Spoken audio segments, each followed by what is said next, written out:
एक जमाना था कि एक खूबसूरत हरियाली से भरी जंगले में एक छोटी सी चिड़िया रहती थी जिसका नाम समी था। समी छोटा सा था लेकिन उसका दिल बहुत बड़ा था। उसको आसमान की बुलंदियां चढ़ना और अपने दोस्तों के साथ गाना गाने का बहुत शौक था। एक सुबह जब समी दरख्त के दरमियान उड़ रहा था, उसने देखा कि जंगल के किनारे एक हलचल हो रही है। हैरत से उसने देखा कि कुछ परिंदे एक घबराहट में थे और एक डरी हुई रॉबिन के आसपास जमा हो गए थे। क्या हुआ? समी ने पूछा, उनके पास नरमी से उतरते हुए। रॉबिन ने बयान किया, हमारे घोंसलों के लिए भूखी शिकारी लोमड़ी यहाँ घूम रही है।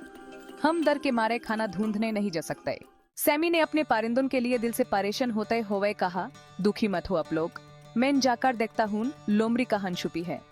दूसरे परिंदों ने कहा, पर समी, तुम तो इतने सोते हो, ये खतरनाक है। मुझे पता है, समी ने हिम्मत से कहा, लेकिन कोई तो कदम उठाना होगा। अगर हम सब डर जाएंगे तो लोमड़ी हमारे लिए परेशानी बनी रहेगी। गहरी सांस लेकर समी ने आसमान में उड़ना शुरू किया और जमीन की तरफ नजर डाली। जल्दी ही उसने देखा लोमड़ी एक दरख्त के पास छुपकर घोंसले की तरफ बढ़ रही थी। समी ने जल्दी से नीचे उतरना शुरू किया और सीधा लोमड़ी के सिर के ऊपर से गुजरा, जिससे लोमड़ी को हैरत हुई। लोमड़ी ने ऊंचा देखा, जिससे दूसरे परिंदों को बचने का वक्त मिल गया। समी ने लोमड़ी के हर तरफ तेजी से उड़ते हुए उसको उलझन में डालने के लिए तेज आवाज में चिल्लाना शुरू किया। थक कर लोमड़ी आखिरकार हार मान गई और जंगले की तरफ भाग गई। सैमी ने देखा कि लोमड़ी दूर हो गई।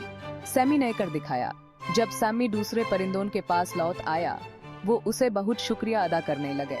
तुम बहुत बहादुर हो सैमी, वो खुशी से चिल्लाए। सैमी ने खुश होकर मुस्कुराया। जब हम एक दूसरे के लिए खड़े होते हैं तो किसी भी मुश्किल का सामना कर सकते हैं। उस दिन के बाद से सैमी की बहादुरी ने हर परिंदे को जंगले में प्रभावित किया। जब भी उन्हें कोई मुसीबत आती, वो याद करते कि समी ने लोमड़ी के सामने हिम्मत से मुकाबला किया था। इस कहानी से सबको ये सब मिला के बहादुरी और एक हो जाने से हम किसी भी मुश्किल को पार कर सकते हैं।